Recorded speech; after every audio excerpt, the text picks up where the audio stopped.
दोस्तों, आज की इस वीडियो में मैं एशिया महाद्वीप के राजनीतिक नक्शे के बारे में बात करूंगा। मैं कोशिश करूंगा कि ये पॉलिटिकल मैप आपको समझाया जा सके। दोस्तों, जब भी राजनीतिक नक्शे की बात आती है तो सबसे पहले जो वर्ड हमारे दिमाग में आना चाहिए वो है अंतर्राष्ट्रीय सीमाएं, यानी कि इंटरनेशनल बाउंड्रीज। कौन सा देश कौन से देश के पास है और किसके साथ वो कितनी सीमा शेयर कर रहा है, क्योंकि ये चीज़ जो है वो राजनीति के लिए बहुत ज़रूरी हो जाती है। तो आज हम ये कोशिश करेंगे कि हम एशिया के सभी देशों के बारे में जानें, उनको याद करने की कोशिश करें और उनकी सीमाओं को समझें। तो आपको करना कुछ नहीं है कि वीडियो को लास्ट तक फॉलो करना है और आखिर में जाके खाली मैप पर प्रैक्टिस भी करनी है। तो ज़्यादा देर ना करते हुए हम शुरू करते हैं। तो देखो, एशिया जो है वो कुछ इस तरीके से दिखता है। सबसे पहले ये समझ लो कि एशिया कहाँ कहाँ तक फैला हुआ है। ये जो हिस्सा रशिया के पास से कट रहा है, ये यहाँ से एशिया को हम काटना शुरू कर सकते हैं। इस तरफ आपका यूरोप आता है और बीच में आते हैं आपके यूराल पहाड़, यानी कि यूराल पर्वत श्रृंखला आती है जो यूरोप और एशिया को अलग करती है। इधर आपका नीचे आती है जब ये लाइन, तो यहाँ पे आपको अरब कंट्रीज मिलती है, यानी कि अरब देश मिलते हैं। यहाँ पे आते हो तो आपको भारत पाकिस्तान वाला एरिया मिलता है। थोड़ा आगे जाओगे तो आपको चाइना भी मिल जाएगा और फिर नीचे आओगे तो आपको इंडोनेशिया तक पूरा कवर करना पड़ता है। तो ये जो पूरा हिस्सा है ये एशिया कहलाता है, ये पूरा एशिया महाद्वीप है। अब इसके अंदर कई सारे देश हैं। अब देखो, एशिया को पढ़ने का सबसे सही तरीका ये होता है कि आप इसको हिस्सों में तोड़ो, क्योंकि क्षेत्रफल की दृष्टि से ये सबसे बड़ा महाद्वीप है, आपको पता है। तो हिस्सों में तोड़ने से आप इसे इजीली याद कर पाओगे। तो देखो, सबसे पहले तो दो महत्वपूर्ण डायरेक्शंस हैं, दो महत्वपूर्ण दिशाएं हैं। एक है उत्तर दिशा, एक है दक्षिण दिशा। तो सबसे पहले हम वही तोड़ते हैं।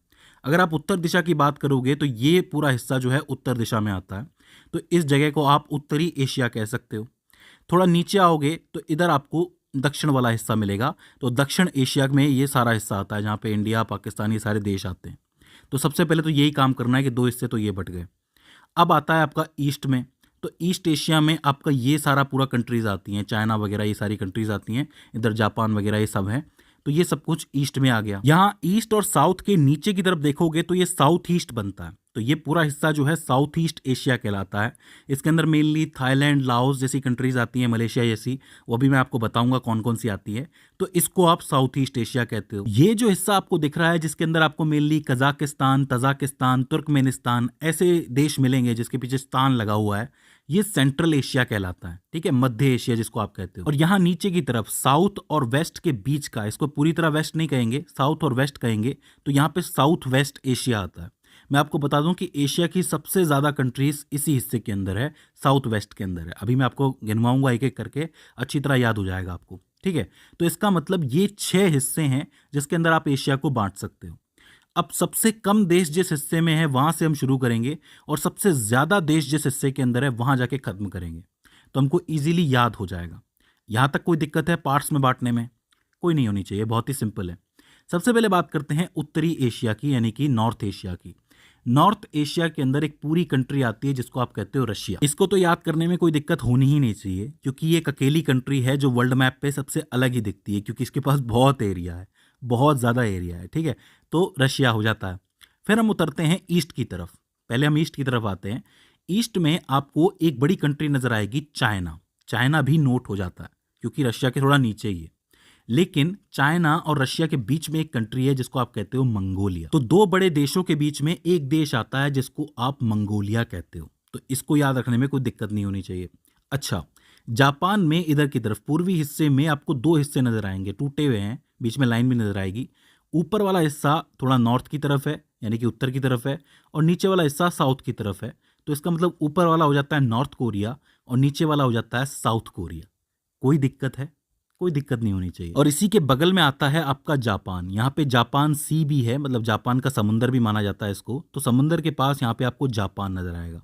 और एक छोटा सा देश और है यहाँ पर आपको दिखेगा, वो है ताइवान। हालांकि ताइवान के ऊपर चाइना अपना क्लेम करता है, इसलिए आपको रिपब्लिक ऑफ चाइना भी नजर आता है इसके ऊपर लिखा हुआ।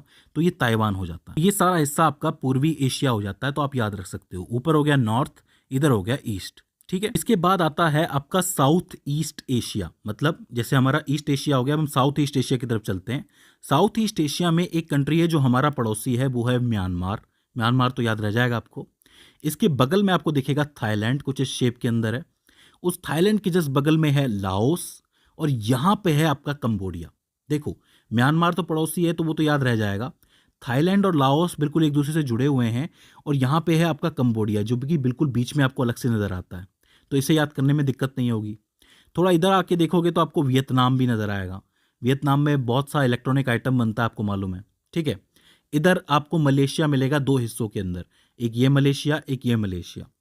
इस वाले मलेशिया के पास है एक देश सिंगापुर। सिंगापुर बहुत छोटा सा है, इसके ऊपर भी चाइना का हिसाब किताब बैठा हुआ है, आपको मालूम है, ठीक है। और इधर की तरफ आपको एक छोटा सा देश मिलेगा जो कि है ब्रूने। ये जो पूरा हिस्सा आपको दिख रहा है ये इंडोनेशिया है, और ये जो अलग हिस्सा है वो है आपका फिलीपींस। और इसी में इंडोनेशिया के पास एक छोटी सी कंट्री और है जिसको ईस्ट टिमोर के नाम से जाना जाता है। तो साउथ ईस्ट एशिया के अंदर कौन कौन सी कंट्रीज हो गई? म्यांमार हो गई, Thailand, Laos, Cambodia, Vietnam, Malaysia जो कि दो पार्ट्स में आपको नजर आएगा, सिंगापुर, ब्रूने, इंडोनेशिया, ईस्ट टिमोर और फिलीपींस। ये वाली जो पार्टी है ये चाइना वाली पार्टी से बिल्कुल अलग है। ये जो चाइना वाली पार्टी मैंने ऊपर आपको बताई थी, China, Mongolia, Taiwan, north Korea, south Korea, Japan, ये अलग पार्टी है। इधर Thailand, Laos, Cambodia, Vietnam, Malaysia वाली अलग पार्टी है। तो अलग अलग ही रखना है। देखो सबसे ऊपर नॉर्थ पे रशिया हो गया, नॉर्थ के बाद ईस्ट में आए तो ईस्ट में कौन मिला? ईस्ट में हमें चाइना, मंगोलिया ये सब मिले। फिर साउथ ईस्ट के अंदर आए तो हमें कौन मिला? थाईलैंड, लाओस, कंबोडिया मिले। अब इसके नीचे साउथ पे आ जाओ, साउथ एशिया। साउथ एशिया को याद रखना सबसे आसान काम है, क्योंकि अगर आप इंडियन हैं तो आप तुरंत पहचान जाओगे। सबसे पहले हमें आप मैप के ऊपर अपना देश ही नज़र आता है, इंडिया। इंडिया नज़र आया तो पाकिस्तान भी आएगा, पाकिस्तान नज़र आया तो आपको बांग्लादेश भी नज़र आएगा, ये सब एक ही थे पहले। इसके अलावा यहाँ पे नेपाल और भूटान नज़र आएगा, और यहाँ पे नीचे आपको श्रीलंका नज़र आएगा। इतना आ गया है तो थोड़ा नीचे और आ जाना, यहाँ पे आपको मालदीव्स भी नज़र आ जाएगा। तो साउथ एशिया को याद रखना बहुत आसान है। इंडिया पहचानने को बोलूँ तो पहचान लोगे, पाकिस्तान पहचान लोगे, नेपाल पहचान लोगे, भूटान पहचान लोगे, बांग्लादेश पहचान लोगे, श्रीलंका भी पहचान लोगे, और मालदीव्स भी पहचान लोगे। तो इसके बारे में तो मैं श्योर हूँ कि ज़्यादातर लोगों को याद ही होगा। देखो यहाँ पे कन्फ्यूज़न यहाँ पे सिर्फ साउथ ईस्ट एशिया में बच्चों को ज़्यादा होता है, क्योंकि यहाँ पे क्या है, थाईलैंड, लाओस, कंबोडिया इस तरीके से एक दूसरे से जुड़े हैं ना, तो ये थोड़ी सी कन्फ्यूज़न वाली बात होती है। तो इसको स्पेशली भरना है आपको, ठीक है। तो क्या क्या हो गया? सबसे ऊपर नॉर्थ, नॉर्थ के बाद ईस्ट, ईस्ट के बाद साउथ ईस्ट, और फिर साउथ। अभी हम कैसे चल रहे हैं? घड़ी की दिशा में चल रहे हैं। घड़ी कैसे चलती है? इस तरीके से चलती है। हम कैसे चल रहे हैं? इसी तरीके से चल रहे हैं। अब ये हो गया, तो अब आप आ जाइए सेंट्रल एशिया में। ये साउथ वेस्ट वाला हिस्सा जो है हम सबसे लास्ट में करेंगे, सबसे पहले मध्य एशिया कर लेते हैं। मध्य एशिया में 5 कंट्रीज हैं जिन पे स्थान लगा है। स्थान वालों को याद करना बहुत आसान। देखो यहाँ पे सबसे बड़ा है कजाकिस्तान, कजाकिस्तान के बाद ये वाला हिस्सा है किर्गिस्तान, देखो ये लगा हुआ है इससे। यहाँ पे आपका उज़्बेकिस्तान, तुर्कमेनिस्तान और Tajikistan. Kazakhstan, Kyrgyzstan, Uzbekistan, Turkmenistan, Tajikistan, सबके पीछे स्थान लगा हुआ है। इजीली आप याद कर सकते हो। यहाँ पे बीच में एक अफगानिस्तान बच जाता है। अफगानिस्तान को आप भारत वाले हिस्से में ही रखो, क्योंकि वहाँ पे आपको याद करना इजी हो जाएगा। इंडिया, पाकिस्तान, अफगानिस्तान, नेपाल, भूटान तो कोई दिक्कत नहीं होगी, इनमें मत जोड़ो। ये 5 अलग ही रखते हैं, Kazakhstan, Kyrgyzstan, Uzbekistan, Turkmenistan, Tajikistan. यहाँ तक कोई दिक्कत है? नहीं होनी चाहिए, बहुत ही सिंपल है, 5 ही देश हैं सेंट्रल के अंदर।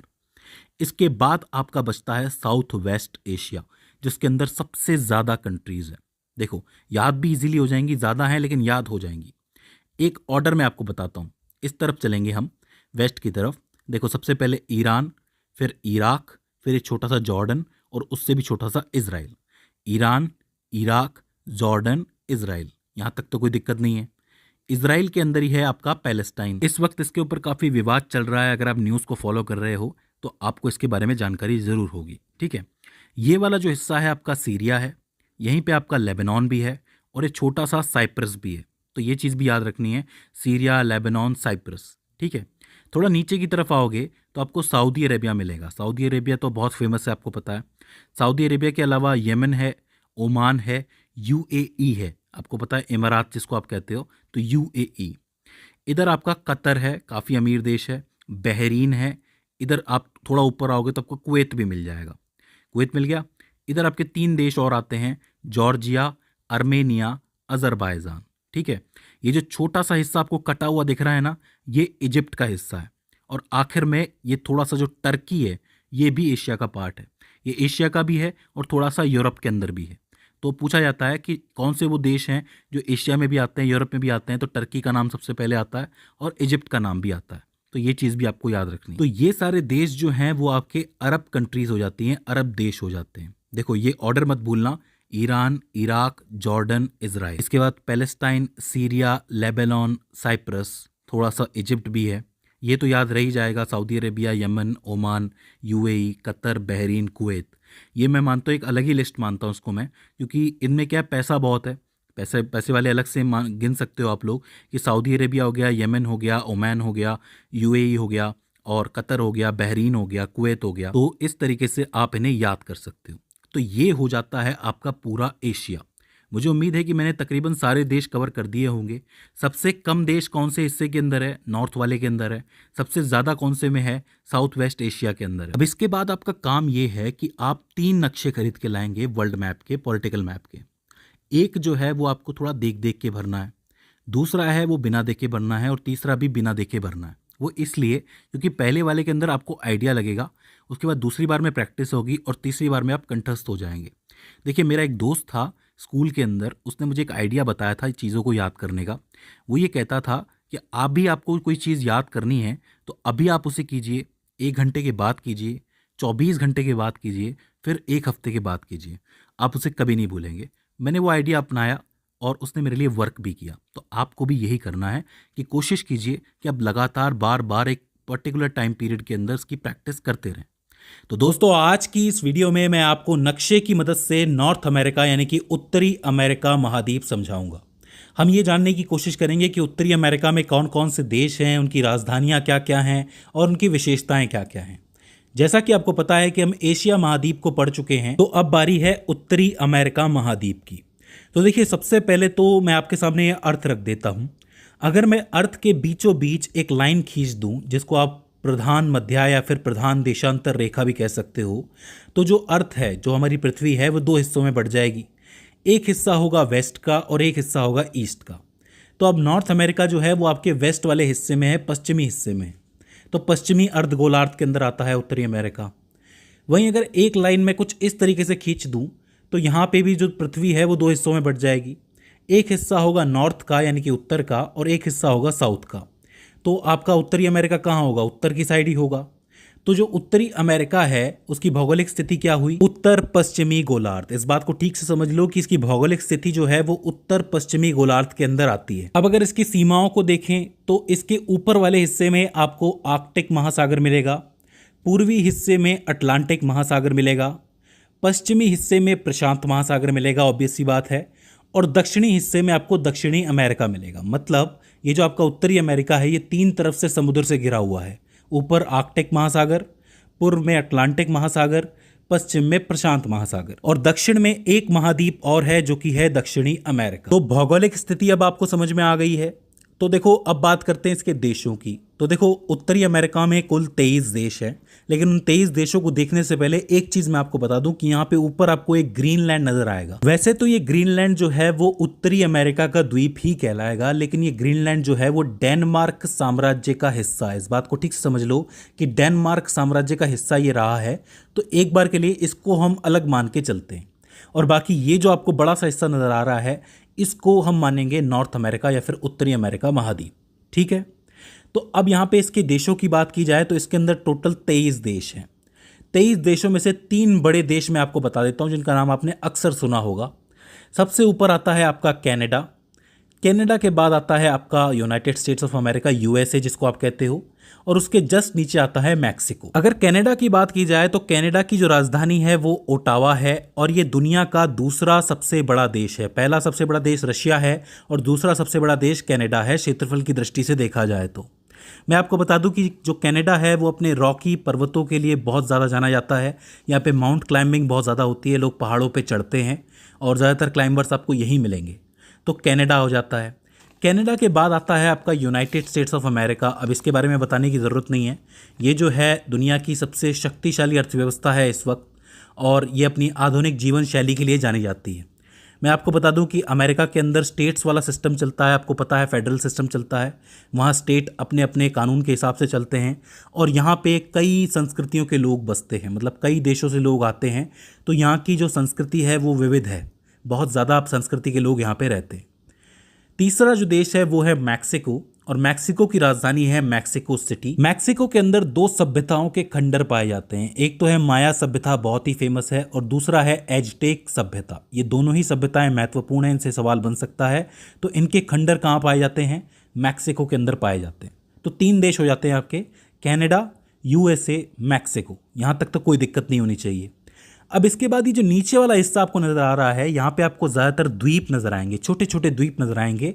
इनके ऊपर देश बसे हुए हैं जिनके नाम आपको याद करने हैं, जिनकी राजधानी आपको याद करनी है। सबसे पहले आता है ग्वाटेमाला। ग्वाटेमाला की राजधानी है ग्वाटेमाला सिटी, और ये मध्य अमेरिका के अंदर स्थित है। मध्य अमेरिका आप देख सकते हो कि ऊपर आपको नॉर्थ अमेरिका दिखेगा, नीचे आपको साउथ अमेरिका दिखेगा, नीचे साउथ अमेरिका वाला है जो कॉन्टिनेंट है, और बीच में आपको ग्वाटेमाला दिखेगा। तो ग्वाटेमाला मध्य अमेरिका का हिस्सा ही हो जाता है।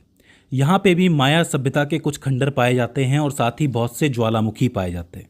तो ग्वाटेमाला बहुत इंपॉर्टेंट है, इसको आप याद कर सकते हो। ग्वाटेमाला के बाद आता है अल सल्वाडोर। अल सल्वाडोर की राजधानी है सैन सल्वाडोर। ये भी मध्य अमेरिका में स्थित है क्योंकि ये थोड़ा सा पास में ही आप देख सकते हो।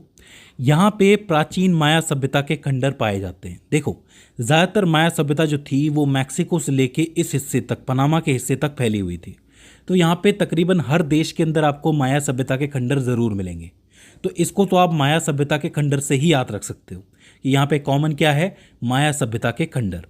तो अल सल्वाडोर हो जाता है। इसके जस्ट पास में आपको मिलता है निकारागुआ। निकारागुआ की जो राजधानी है वो मनागुआ है, और यहाँ पे बहुत से ज्वालामुखी, झील और समुद्र तट पाए जाते हैं। जाहिर सी बात है कि ये एक द्वीप हो जाता है। द्वीप तो नहीं कहेंगे क्योंकि ये जुड़ा हुआ है, लेकिन आसपास इसके समुद्र है, तो बहुत से समुद्री तट आपको मिल जाएंगे, सुंदर सुंदर। तो ये हो जाता है आपका निकारागुआ। निकारागुआ के बाद आता है कोस्टा रिका। कोस्टा रिका की जो राजधानी है वो सेंट जॉस है, और इसको पृथ्वी पर स्वर्ग भी कहा जाता है क्योंकि यहाँ पे ढेर सारी जैव विविधता पाई जाती है, बायोडाइवर्सिटी, और इसके अलावा यहाँ पे बहुत से वन्य जीव पाए जाते हैं। तो ये जगह प्रकृति की वजह से बहुत ही खूबसूरत है, इसलिए इसको पृथ्वी पर स्वर्ग कहा गया है। इसके बाद थोड़ा नीचे आपको मिलता है पनामा। पनामा पेपर्स का नाम आपने सुना होगा, बहुत से लोग अपना काला पैसा यहीं पे छुपाते हैं। पनामा का जो कैपिटल है यानी राजधानी है वो पनामा सिटी है, और ये अपनी पनामा नहर के लिए बहुत ही मशहूर है। यहाँ पे एक पनामा नहर बहती है जो कि वर्ल्ड फेमस है, तो उसके लिए बहुत ही मशहूर है। इसको आपको ज़रूर याद रखना है। इसके बाद इस तरफ आप देखोगे तो यहाँ पे 2 और देश आपको नजर आएंगे। एक है आपका बेलीज, जिसकी राजधानी है बेलमोपान। याद रख लो, बेलमोपान। ये भी मध्य अमेरिका का ही हिस्सा है, और दुनिया का जो सबसे बड़ा बैरियर रीफ है वो यहीं पे मौजूद है। बैरियर रीफ, अब मैं आपको बता दूं कि समुद्र के अंदर होता है, तो काफ़ी इंपॉर्टेंट है, इससे सवाल बना है, तो बेलीज को ज़रूर याद रखना। बेलीज के बाद आता है आपका होंडुरास। होंडुरास का नाम आपने सुना होगा। इसकी जो कैपिटल है यानी राजधानी है वो है तेगुसिगाल्पा। थोड़ा नाम अटपटा है, याद हो जाएगा, 2-3 बार कोशिश करोगे तो तेगुसिगाल्पा। इसके बारे में फेमस बात यह है कि जो होंडुरास जो है, होंडुरास शहर, वो माया सभ्यता के सबसे बड़े शहरों में से एक माना जाता है। सबसे बड़े शहरों में से एक माया सभ्यता के। कौन सा शहर? होंडुरास शहर। उसी के नाम से इस पूरे देश का नाम पड़ा है। इसके बाद थोड़ा समुद्र की तरफ चलते हैं। यहाँ पे आपको सबसे पहले मिलेगा बहामास। ये नाम आपने जरूर सुना होगा। बहामास जो है वो बहुत से लोग जाते हैं घूमने के लिए। यहाँ की जो राजधानी है वो है नासाउ। नासाउ। मैं आपको बता दूं कि जो बहामास है वो 700 से भी ज़्यादा छोटे छोटे द्वीपों का समूह है। ये जो अलग से आपको छोटा सा हिस्सा दिख रहा है ना, यहाँ पे 700 से भी ज़्यादा द्वीप है, छोटे छोटे। यहाँ पे लोग जो है छुट्टियाँ मनाने जाते हैं, जो बहुत ही अमीर लोग होते हैं वो छुट्टियाँ मनाने जाते हैं बहामास। इसके बाद यहाँ पे आपको क्यूबा देश नजर आएगा। क्यूबा देश से आपको साम्यवादी सरकार याद आ गई होगी। यहाँ पे कम्युनिज्म चलता है जैसा कि आपको पता है। यहाँ का जो कैपिटल है वो है हवाना। हवाना याद रख लो, हवाना। ये जो है अपनी संस्कृति, इतिहास, सिगार और रम के लिए बहुत ही फेमस कंट्री है। तो क्यूबा को आपको ज़रूर याद रखना है, काफ़ी ज़रूरी कंट्री हो जाती है। क्यूबा के बाद आता है आपका जमैका। आपने उसैन बोल्ट का नाम जरूर सुना होगा। उसैन बोल्ट एक धावक हैं, बहुत ही तेज दौड़ते थे, अब तो शायद रिटायर हो गए हैं। उसैन बोल्ट जो हैं वो जमैका से ही आते हैं और वो यहीं को रिप्रेजेंट करते हैं। मैं आपको बता दूं कि ये रेक संगीत और ब्लू माउंटेन कॉफ़ी के लिए बहुत ही मशहूर आइलैंड है। यहाँ पे बहुत सी ऐसी खेती होती है ब्लू माउंटेन कॉफ़ी की। इसके अलावा इसकी जो राजधानी है वो किंगस्टन है। याद रख लो, किंगस्टन है।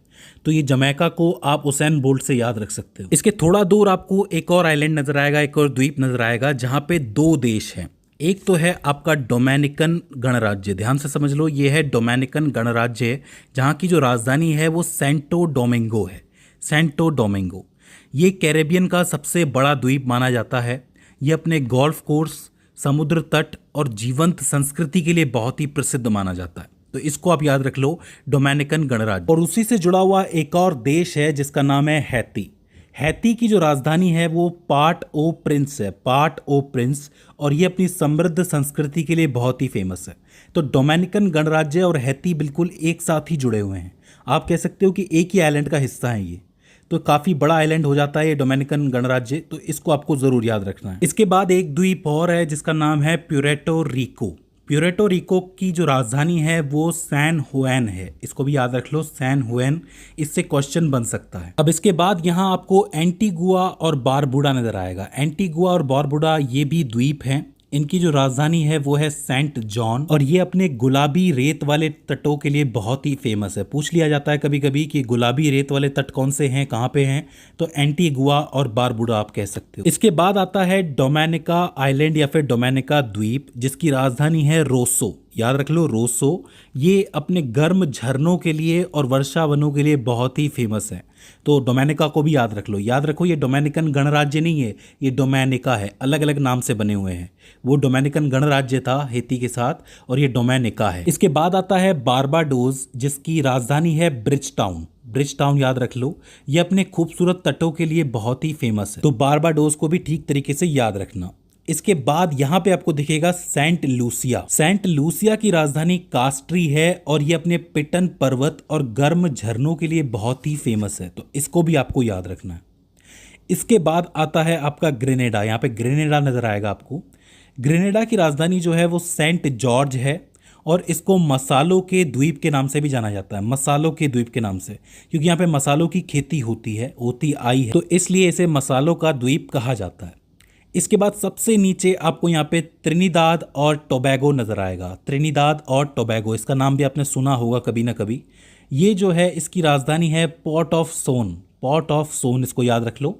और ये अपने कार्निवल और विविध संस्कृति के लिए बहुत ही फेमस है। तो ये हो जाता है आपका आखिरी कैरेबियन आइलैंड। अब देखिए, ये जितने भी नाम मैंने आपको बताए हैं ये तो इम्पॉर्टेंट है ही। इसके अलावा यहाँ पे और भी छोटे मोटे द्वीप जरूर होंगे जिनके अलग अलग नाम होंगे, जैसे कि सेंट विंसेंट है और ग्रेनाडाइंस है। ये भी एक तरीके के द्वीप हैं, ये यहीं पे मौजूद हैं। और भी कई द्वीप होंगे जिनके नाम अलग अलग हो सकते हैं।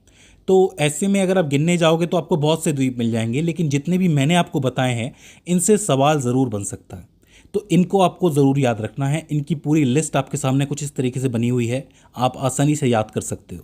दोस्तों, आज की इस वीडियो में मैं आपको नक्शे की मदद से दक्षिणी अमेरिका महाद्वीप के बारे में बताऊंगा। जैसा कि आपको पता है कि हम उत्तरी अमेरिका महाद्वीप को समझ चुके हैं, तो आज बारी है दक्षिणी अमेरिका महाद्वीप की। हम ये जानने की कोशिश करेंगे कि दक्षिणी अमेरिका महाद्वीप में कितने देश हैं, क्या है उनकी भौगोलिक विशेषताएं, उनकी राजधानी, ये सारी चीज़ें हम मोटे रूप से समझने की कोशिश करेंगे, जिससे कि हमें पूरा कॉन्टिनेंट समझ में आ सके। देखिए, अभी हम सारे कॉन्टिनेंट्स की, देशों की स्थिति समझने की कोशिश कर रहे हैं, जिससे कि आगे चल के हम इसके भूगोल को समझ सकें। जैसे कि कितने यहाँ पे पर्वत श्रृंखलाएँ हैं, कितनी नदियाँ हैं, किस हिसाब से यहाँ पे और चेंजेस आते हैं, वो सारी चीज़ें हम समझने की कोशिश करेंगे। तो देखो, अगर दक्षिणी अमेरिका महाद्वीप की भौगोलिक स्थिति की बात की जाए तो देखिए, अगर मैं बीच में पृथ्वी की एक लाइन खींच दूं तो आपको पता है कि यहाँ पे दो हिस्से हो जाते हैं। एक है वेस्टर्न साइड यानी कि पश्चिमी हिस्सा, और एक है पूर्वी हिस्सा। अब दिख रहा है कि ये महाद्वीप कौन से गोलार्ध में आएगा? ये आएगा आपके पश्चिमी गोलार्ध के अंदर। अब ऐसे में अगर मैं एक भूमध्य रेखा और खींच दूं तो यहाँ पे दो हिस्से और बढ़ जाते हैं। एक है उत्तरी हिस्सा और एक है दक्षिणी हिस्सा, और ये महाद्वीप दक्षिणी हिस्से के अंदर आएगा। तो इसका मतलब दक्षिण अमेरिका महाद्वीप की स्थिति क्या हुई? दक्षिण पश्चिमी। ध्यान से समझ लो, दक्षिण पश्चिमी। जो आपका उत्तरी महाद्वीप है, उत्तरी अमेरिका का महाद्वीप है, वो उत्तर पश्चिमी था, ये दक्षिण पश्चिमी है। बात करें इसकी सीमाओं की तो देखो, इसके पश्चिम में प्रशांत महासागर है, इसके पूर्व में अटलांटिक महासागर है, और इसके उत्तर में उत्तरी अमेरिका है। तो तीन दिशाएं हो जाती हैं। एक है पश्चिम में प्रशांत महासागर, पूर्व में अटलांटिक महासागर, और उत्तर में उत्तरी अमेरिका। हालांकि यहाँ पे उत्तर में आपको कैरेबियन सागर भी नजर आएगा, तो आप इसका भी ध्यान रख सकते हो।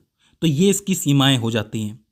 अब बात करें इसके अंदर आने वाले देशों की, तो देखो यहाँ पे कुल 12 स्वतंत्र देश हैं, मतलब ऐसे 12 देश जिन्होंने आज़ादी हासिल की है। मैं आपको बता दूं कि यूरोपियन पावर्स ने, मतलब यूरोप की जो शक्तियाँ थी, उन्होंने इस दक्षिण अमेरिका को भी निशाना बनाया था। यहाँ पे भी कॉलोनियाँ बनी थी, लेकिन इन्होंने भी अपने दम पे आज़ादी प्राप्त की और फाइनली ये स्वतंत्र हो गए। तो पूरे दक्षिण अमेरिका के अंदर 12 स्वतंत्र देश हैं और इसके अलावा थोड़े बहुत ऐसे आइलैंड भी हैं जो कि आश्रित हैं। अब एक आश्रित क्षेत्र क्या होता है? देखो, एक आश्रित क्षेत्र वो होता है जहां पे अपनी संप्रभुता नहीं होती है, अपनी राजनीतिक स्वतंत्रता नहीं होती है। अब जैसे स्वतंत्र देश क्या करते हैं, अपनी सरकार खुद बनाते हैं, लेकिन आश्रित क्षेत्रों में ऐसा नहीं होता है। कोई क्षेत्र हो सकता है कि किसी बड़े देश के ऊपर आश्रित हो, तो वो देश ही तय करता है वहाँ पे क्या होगा क्या नहीं होगा। तो ऐसी स्थिति में उसे आश्रित क्षेत्र कहा जाएगा। अब बात करें उन देशों की जो दक्षिणी अमेरिका में आते हैं, तो उसमें है ब्राज़ील। ब्राज़ील की राजधानी है ब्राज़ीलिया और ये दक्षिण अमेरिका का सबसे बड़ा देश है। मैं आपको बता दूं कि जो अमेज़न वर्षा वन है, जिसका नाम आपने सुना होगा अमेज़न रेन फॉरेस्ट, उसका एक बहुत बड़ा हिस्सा ब्राज़ील के अंदर मौजूद है। जी हाँ, इस बात को याद रख लो कि अमेज़न वर्षा वन कहाँ पे है? ब्राज़ील के अंदर एक बहुत बड़ा हिस्सा है। इसके बाद आता है अर्जेंटीना। अर्जेंटीना की राजधानी है ब्यूनस आयर्स। याद रख लो, ब्यूनस आयर्स। यहाँ पे पैम्पा घास के मैदान और एंडीज पर्वत श्रृंखला मौजूद है। बहुत ही फेमस है पैम्पा घास के मैदान और एंडीज पर्वत श्रृंखला। आगे की वीडियोस में हम इसे अच्छी तरीके से समझेंगे, तो याद रख लो। इसके बाद आता है कोलंबिया। कोलंबिया की राजधानी है बोगोटा और यहाँ पे भी एंडीज पर्वत, कैरेबियन तट और अमेज़न वर्षा वन जैसी विविध भौगोलिक विशेषताएं मौजूद हैं। क्या क्या है? एंडीज पर्वत है, कैरेबियन तट है और अमेज़न वर्षा वन है। कैरेबियन तट का मतलब ये हो गया कि ये कैरेबियन सागर के आसपास बसा हुआ है, तो यहाँ पे कैरेबियन सागर के तट मिलेंगे आपको, बीचेस मिलेंगे। तो कोलंबिया को भी याद रखना है। कोलंबिया के बाद आता है आपका पेरू। पेरू की जो राजधानी है वो है लीमा। पेरू दो चीज़ों के लिए बहुत फेमस है। एक तो है प्राचीन इंकान सभ्यता, इसका केंद्र यहीं पे मौजूद है, इंकान सभ्यता।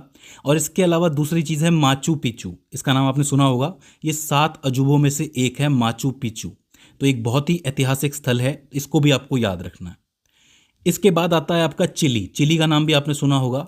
चिली की जो राजधानी है वो सैंटियागो है। इस पूरे देश की खासियत ये है कि इसके एक तरफ तो प्रशांत महासागर है और दूसरी तरफ एंडीज पर्वत श्रृंखला है, जो कि इस तरीके से है। तो आप ये कह सकते हो कि एंडीज पर्वत श्रृंखला और प्रशांत महासागर के बीच एक लंबा पतला सा देश है, उसका नाम है चिली। तो ये 5 देश हो जाते हैं, ब्राज़ील, अर्जेंटीना, कोलंबिया, पेरू और चिली। ये दक्षिणी अमेरिकी महाद्वीप के 5 महत्वपूर्ण देश हैं। इनको आप सबसे पहले याद रख लो, ब्राज़ील, अर्जेंटीना, कोलंबिया, पेरू और चिली। इसके बाद कुछ अन्य देश आते हैं जिनके पास उतनी पावर नहीं है पर इंपॉर्टेंट है वो। जैसे सबसे पहले आता है वेनेजुएला। वेनेजुएला की करेंसी आप चेक कीजिए, गूगल पे जाके पता चलेगा आपको, बहुत ही कमज़ोर करेंसी है। इसकी जो राजधानी है वो कारकास है। यहाँ पे एंजिल जलप्रपात पाया जाता है। एंजिल जलप्रपात जो है दुनिया का सबसे ऊंचा जलप्रपात है, अविभाजित जलप्रपात। जलप्रपात का मतलब होता है झरना, मतलब दुनिया का सबसे ऊंचा झरना यहाँ पे मौजूद है, जो कि अविभाजित है। अविभाजित मतलब बीच में टूटता नहीं है, सबसे लंबा है। इसके बाद आता है आपका बोलीविया। बोलीविया की जो राजधानी है वो ला पाज है। वैसे तो 2 राजधानी है यहाँ पे। ला पाज राजधानी जो है वो संवैधानिक राजधानी है और जो सुक्रे है वो न्यायिक राजधानी है। तो 2 राजधानियां हो जाती हैं, ला पाज और सुक्रे, संवैधानिक और न्यायिक। मैं आपको बता दूं कि यहाँ पे दुनिया का सबसे बड़ा नमक का मैदान मौजूद है, जिसका नाम है Salar de Uyuni. Salar de Uyuni, इसको याद रख लो। पूछा जा सकता है कि दुनिया का सबसे बड़ा नमक का मैदान कहाँ पे है? दक्षिण अमेरिका महाद्वीप में बोलीविया देश के अंदर मौजूद है। इसके बाद बात करते हैं इक्वाडोर के बारे में। इक्वाडोर की जो राजधानी है वो है क्विटो और ये विज्ञान की दृष्टि से एक बहुत ही महत्वपूर्ण जगह है। आपने चार्ल्स डार्विन का नाम सुना होगा। चार्ल्स डार्विन ने विकासवाद का सिद्धांत दिया था कि दुनिया जो है इवोल्यूशन से निकली है, आदमी जो है बंदर से निकला है। तो यहाँ पे एक द्वीप समूह है जिसका नाम है गैलापागोस। ठीक से याद कर लो, गैलापागोस द्वीप समूह। यहीं पर चार्ल्स डार्विन ने अपने विकासवाद के सिद्धांत को डेवलप किया था, तैयार किया था। तो ये जगह इंपॉर्टेंट हो जाती है विज्ञान की दृष्टि से, गैलापागोस द्वीप समूह। तो इसको आपको याद रखना है, इक्वाडोर के अंदर है ये। इसके बाद आता है आपका उरुग्वे। उरुग्वे की जो राजधानी है वो मोंटेवीडियो है। मोंटेवीडियो पैम्पा घास के मैदानों के लिए बहुत ही मशहूर देश है ये, इसको भी आपको याद रखना है। इसके बाद आपके 3 देश आते हैं, एक है पैराग्वे, एक है सूरीनाम और एक है गयाना। पैराग्वे की राजधानी जो है वो अंसुनसियोन है, अंसुनसियोन, और ये पराना नदी के किनारे स्थित है ये देश। ज़्यादा याद रखने की ज़रूरत नहीं है, सिर्फ इतना ही याद रख लो। सूरीनाम की बात की जाए तो इसकी जो राजधानी है वो पैरामारिबो है और ये दक्षिणी अमेरिका का सबसे छोटा देश है, इसको भी याद याद रख लो। सूरीनाम सबसे छोटा देश। और आखिर में आता है गयाना। गयाना की जो राजधानी है वो जॉर्ज टाउन है और ये कैरेबियन तट पर स्थित है। तो इनके बारे में ज़्यादा याद रखने की ज़रूरत नहीं है, सिर्फ एक सूरीनाम याद रख लो जो कि सबसे छोटा देश है। बाकी ऊपर के देशों को आपको याद रखना है, जैसे कि ऊपर के 5 मैंने आपको बताया बहुत ही महत्वपूर्ण देश थे, Brazil, Argentina, Colombia, Peru, Chile. उसके बाद थोड़े से और इंपॉर्टेंट देश बताए थे मैंने आपको, लेकिन कम इंपॉर्टेंट है, मतलब इनसे ज़्यादा इंपॉर्टेंट नहीं है, जैसे वेनेजुएला हो गया, बोलिविया, इक्वाडोर, उरुग्वे। इन सभी देशों को आपको स्पेशली याद रखना है। एक चीज़ आप याद रखो कि यहाँ पे बहुत इंपॉर्टेंट पर्वत श्रृंखला है, एंडीज पर्वत श्रृंखला। अभी आने वाले वक्त में हम उसे ज़रूर पढ़ेंगे, उससे सवाल ज़रूर बनेगा। और इसके अलावा अमेज़ॉन के जो वर्षावन हैं उनको भी हम पढ़ेंगे। तो दोस्तों, आज की इस वीडियो में हम ऑस्ट्रेलिया महाद्वीप को समझने की कोशिश कर रहे हैं। जैसा कि आपको पता है कि हम महाद्वीपों की बात कर रहे हैं और हम एशिया की बात कर चुके हैं, उत्तरी अमेरिका की कर चुके हैं, दक्षिणी अमेरिका की कर चुके हैं। तो आज हम ऑस्ट्रेलिया महाद्वीप की बात करने वाले हैं। आज हम ये जानने की कोशिश करेंगे कि ऑस्ट्रेलिया महाद्वीप में कितने देश हैं, इसके अलावा ये ओशिनिया क्षेत्र क्या है, और साथ ही हम न्यूजीलैंड के बारे में भी जानने की कोशिश करेंगे क्योंकि उससे जुड़े हुए कुछ इंपॉर्टेंट फैक्ट्स हैं, उससे सवाल बन सकता है। तो ये सारी चीज़ें हम समझेंगे। एक कन्फ्यूज़न होता है बच्चों के अंदर कि ऑस्ट्रेलिया महाद्वीप क्या है और ओशिनिया क्षेत्र क्या है, क्या इसको ओशिनिया महाद्वीप कहा जाएगा, कैसे हम इसको याद कर सकते हैं, ये सारी चीज़ें आज हम कवर करने की कोशिश करेंगे। तो देखो, सबसे पहले भौगोलिक स्थिति की बात कर लेते हैं। हमारे सामने ये नक्शा है पृथ्वी का। अगर मैं इसके बीच में से एक प्रधान मध्याय की प्रधान देशांतर रेखा खींच देता हूं तो यहाँ पे 2 हिस्से बढ़ जाते हैं, एक है ईस्ट, एक है वेस्ट, यानी कि एक पूर्व और एक पश्चिम। तो ऑस्ट्रेलिया महाद्वीप की स्थिति कहाँ होगी? की तरफ होगी। वहीं अगर बीच में मैं एक भूमध्य रेखा खींच देता हूं तो यहाँ पे 2 हिस्से हो जाते हैं, एक है उत्तर, एक है दक्षिण। और ऑस्ट्रेलिया महाद्वीप कौन से हिस्से में आएगा? दक्षिण में। तो इसकी स्थिति क्या हो गई? दक्षिण पूर्वी। ध्यान से समझ लो, दक्षिण पूर्व के अंदर कुछ इस कोने के अंदर है आपका ऑस्ट्रेलिया महाद्वीप। अब सबसे पहले इस नक्शे के अंदर मैं आपको कुछ चीजें बता देता हूं। यहाँ पे आपको मलेशिया नजर आएगा, फिलीपींस नजर आएगा। ये जो मलेशिया और फिलीपींस वाला हिस्सा है ये एक्चुअली एशिया का हिस्सा है, ऑस्ट्रेलिया का हिस्सा नहीं है। सबसे पहले तो इस बात को क्लियर कर लो अपने दिमाग के अंदर कि ये हिस्सा हमें नहीं पढ़ना है, ये एशिया के अंदर जाएगा और जो बाकी हिस्सा है इसको हमें ऑस्ट्रेलिया के अंतर्गत पढ़ना है। तो पहली चीज क्लियर हो गई कि कौन सा हिस्सा ऑस्ट्रेलिया में पढ़ना है और कौन सा एशिया में पढ़ना है। अब बात करते हैं ऑस्ट्रेलिया देश की और ऑस्ट्रेलिया महाद्वीप की। देखिए, ऑस्ट्रेलिया एक देश भी है, आपको पता है, और ऑस्ट्रेलिया एक महाद्वीप भी है। जो ऑस्ट्रेलिया देश की आप बात करोगे तो ये आपको जो बड़ी सी भूमि नजर आ रही है ऑस्ट्रेलिया की, एक तो ये नीचे आपको छोटी भूमि नजर आएगी, इसको तस्मेनिया के नाम से जाना जाता है। इन दोनों को आप मिलाओगे ना तो बनता है ऑस्ट्रेलिया देश। फिर से समझ लो, ऑस्ट्रेलिया का जो मेन लैंड है पूरा और नीचे जो तस्मेनिया है छोटा सा, इन दोनों को मिला के एक ऑस्ट्रेलिया देश बनता है। याद रखो, तस्मेनिया कोई अलग से कंट्री नहीं है, ये इसी का पार्ट है, लेकिन चूंकि ये आइलैंड है, मतलब द्वीप है, छोटा द्वीप है, इसलिए अलग से जोड़ के बताया गया। तो ये ऑस्ट्रेलिया देश हो जाता है। यहां तक बात क्लियर हो जाती है। तो अब ऑस्ट्रेलिया महाद्वीप में क्या क्या आएगा? देखो, एक तो ये मेनलैंड आएगा, एक तस्मेनिया आएगा, इसके अलावा ये जो हिस्सा आपको दिख रहा है आधा हिस्सा, इसका नाम है पपुआ न्यू गिनी। ध्यान से समझ लो, पपुआ न्यू गिनी। आधा जो हिस्सा ये बचा हुआ है इसका नाम है न्यू गिनी। 2 हिस्से हैं, एक है पपुआ न्यू गिनी और एक है न्यू गिनी। तो ऑस्ट्रेलिया का मेनलैंड, तस्मेनिया और पपुआ न्यू गिनी को आप जोड़ोगे, 3 चीजों को आप जोड़ोगे तो बनेगा ऑस्ट्रेलिया महाद्वीप। जी हाँ, ऑस्ट्रेलिया महाद्वीप सिर्फ इतना ही है। ये ऑस्ट्रेलिया का पूरा लैंड हो जाता है, पूरी भूमि हो जाती है, नीचे तस्मेनिया हो जाता है और पपुआ न्यू गिनी हो जाता है। तीनों को मिलाओगे तो बनता है ऑस्ट्रेलिया महाद्वीप। क्लियर है? ऑस्ट्रेलिया देश कौन सा है? ये पूरी भूमि और तस्मेनिया। ऑस्ट्रेलिया महाद्वीप कौन सा है? ये पूरी भूमि, तस्मेनिया और पपुआ न्यू गिनी। अच्छा, मैं आपको एक तस्वीर दिखाता हूँ। ये तस्वीर आपने ज़रूर देखी होगी, पिछले कुछ समय में ये वायरल हुई थी, अब से कुछ महीनों पहले, जहाँ पे आपको प्रधानमंत्री नरेंद्र मोदी के साथ एक और प्रधानमंत्री नजर आएंगे। ये जो प्रधानमंत्री हैं ये पपुआ न्यू गिनी के प्रधानमंत्री हैं। इन्होंने ही इस तरीके से वेलकम किया था मोदी जी का। तो आप इस पिक्चर से याद रख सकते हो, आपको याद आ गया होगा, ये पपुआ न्यू गिनी के प्राइम मिनिस्टर हैं। तो ऑस्ट्रेलिया देश कौन सा है? ये ऑस्ट्रेलिया और तस्मेनिया। और ऑस्ट्रेलिया महाद्वीप कौन सा है? ऑस्ट्रेलिया, तस्मेनिया और पपुआ न्यू गिनी। ये चीज क्लियर हो जाती है। अब इस तरफ आपको प्रशांत महासागर में बहुत सारे आइलैंड नजर आएंगे, बहुत सारे द्वीप नजर आएंगे, जिसमें से न्यूजीलैंड भी एक है। न्यूजीलैंड अब बहुत इंपॉर्टेंट देश है, आपको पता है। तो अब सवाल उठता है कि क्या ये ऑस्ट्रेलिया महाद्वीप का हिस्सा नहीं है? तो नहीं है। याद रखो, ये ऑस्ट्रेलिया महाद्वीप का हिस्सा नहीं है। चूंकि ये ओशियन का हिस्सा है, इसीलिए इस पूरे हिस्से को ओशेनिया क्षेत्र का नाम दिया गया है। याद रखो, ओशेनिया कोई महाद्वीप नहीं है, ओशेनिया एक क्षेत्र है। उस क्षेत्र के अंदर ओशियन के बहुत सारे आइलैंड आते हैं, द्वीप आते हैं, उसको आप ओशेनिया क्षेत्र के नाम से जानते हो। तो अगर आपसे कोई ओशेनिया क्षेत्र कहता है और ऑस्ट्रेलिया महाद्वीप कहता है, तो दोनों के बीच का अंतर आपको समझ में सीधे सीधे आ जाएगा कि महाद्वीप कौन सा है ऑस्ट्रेलिया का, और ओशेनिया क्षेत्र में ये सारे आते हैं। अब मैं आपको एक चीज़ बता दूं कि ओशेनिया क्षेत्र को भी 4 हिस्सों के अंदर बांटा गया है। उनके बारे में मैं भी आपको बताऊंगा एक एक करके, पर उससे पहले हम एक बार ऑस्ट्रेलिया की बनावट को अच्छी तरह समझ लेते हैं। देखिए, ये ऑस्ट्रेलिया आपके सामने है, ये ऑस्ट्रेलिया देश की मैं बात कर रहा हूँ। यहाँ पे ऑस्ट्रेलिया देश जो है वो कई हिस्सों में बटा हुआ है। ऊपर की तरफ उत्तरी ऑस्ट्रेलिया, नीचे की तरफ दक्षिणी ऑस्ट्रेलिया, यहाँ पे वेस्ट ऑस्ट्रेलिया यानी कि पश्चिमी ऑस्ट्रेलिया।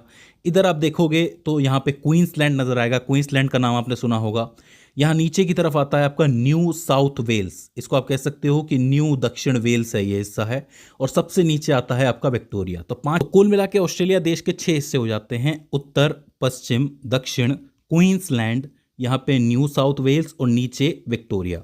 इन सभी हिस्सों के अपने अपने इंपॉर्टेंट शहर हैं, मतलब हर हिस्से में एक इंपॉर्टेंट शहर है जिसका नाम आपने सुना होगा। जैसे कि उत्तरी ऑस्ट्रेलिया में एक इंपॉर्टेंट शहर है जिसका नाम है डार्विन। डार्विन यहाँ मौजूद है, इसको आपको याद रखना है। पश्चिमी ऑस्ट्रेलिया में एक शहर है पर्थ। पर्थ का नाम जरूर सुना होगा, जो लोग क्रिकेट देखते हैं उन्हें पता है कि यहाँ पे बड़े बड़े क्रिकेट के मैदान हैं। तो पर्थ है वेस्ट ऑस्ट्रेलिया में। ये जो साउथ ऑस्ट्रेलिया यानी कि दक्षिण ऑस्ट्रेलिया है, यहाँ पे है आपका एडिलेड। एडिलेड भी बहुत ही फेमस जगह है, यहाँ पे भी अच्छे अच्छे मैदान बने हुए हैं। वहीं अगर आप बात करोगे क्वींसलैंड की, तो क्वींसलैंड में एक शहर है जिसका नाम है ब्रिस्बेन। ब्रिस्बेन शहर भी बहुत ही फेमस है। न्यू साउथ वेल्स में आप आओगे तो यहाँ पे आपको एक शहर मिलेगा सिडनी। सिडनी का नाम तो सबने सुना होगा। इसके अलावा यहाँ पे एक और शहर है जिसका नाम है कैनबेरा। अब कैनबेरा जो है वो ऑस्ट्रेलिया की राजधानी है, इसको ठीक से याद रख लो, ये कैनबेरा ऑस्ट्रेलिया की राजधानी है। और जब आप विक्टोरिया आओगे तो विक्टोरिया में आपको मिलेगा मेलबर्न। मेलबर्न भी बहुत ही फेमस है। तो डार्विन हो गया, पर्थ हो गया, एडिलेड, ब्रिस्बेन, सिडनी, कैनबेरा और मेलबर्न, ये इंपॉर्टेंट शहर हैं जो अलग अलग जगह पे बसे हुए हैं, अलग अलग हिस्सों में बसे हुए हैं। तो ऑस्ट्रेलिया देश आपको इस तरीके से याद रखना है। यहाँ पे आपको ग्रेट बाइट भी नजर आएगी। ग्रेट बाइट का मतलब होता है जैसे किसी ने ब्रेड पे एक बाइट ले रखी है, काट के खाया है उसको, तो एक ग्रेट बाइट है, एक तरीके से खाड़ी है एक तरीके की। तो इस खाड़ी से सवाल बन सकता है, इसको आपको जरूर याद रखना है। अच्छा, ये जो तस्मेनिया आपको नजर आ रहा है, यहाँ पे भी एक इंपॉर्टेंट शहर है जिसका नाम है होबार्ट शहर। होबार्ट शहर को भी आप याद रख सकते हो। तो ऑस्ट्रेलिया की बनावट आपको समझ में आई कि किन किन हिस्सों में बटा हुआ है और किन किन हिस्सों में शहर है। हालांकि ये पूरा है तो एक ही देश। बटा हुआ है का मतलब ये नहीं है कि पूरी तरह काट के यहाँ लोग रहते हैं, अलग अलग होके रहते हैं। यहाँ पे बात यह है कि अलग अलग हिस्सों में आप याद कर सकते हो इस देश को, तो ये बनावट हो जाती है। अब बात करते हैं पूरे ओशिनिया के बारे में कि इसको कितने हिस्सों में तोड़ा गया है। तो देखो, इसको 4 हिस्सों के अंदर तोड़ा गया है। सबसे पहले आता है आपका ऑस्ट्रेलेशिया। ऑस्ट्रेलेशिया, इसका नाम याद रख लो। ऑस्ट्रेलेशिया के अंदर ऑस्ट्रेलिया देश आता है, मतलब ऑस्ट्रेलिया और तस्मेनिया वाला हिस्सा, और न्यूजीलैंड आता है। दोनों को जब आप जोड़ दोगे तो एक हिस्सा बनता है जिसको आप कहते हो ऑस्ट्रेलेशिया। दूसरा जो हिस्सा है उसका नाम है मेलेनेशिया। उसके अंदर 4 देश आते हैं। एक है पपुआ न्यू गिनी, एक है सोलोमन आइलैंड, एक है वानुआतू, एक है फिजी और एक है न्यू कैलिडोनिया। अब आप कहोगे तो 5 हो गए। तो देखो, न्यू कैलिडोनिया एक आइलैंड है, एक द्वीप है, ये एक देश नहीं है। ये एक देश नहीं है। देश कौन कौन से है? पपुआ न्यू गिनी है, सोलोमन आइलैंड है, वानुआतू और फिजी। 4 देश आते हैं इसके अंदर। किसमें? मेलेनेशिया के अंदर। तो 2 हिस्से हो जाते हैं ओशिनिया के। पहला तो है ऑस्ट्रेनेशिया और दूसरा है मेलेनेशिया।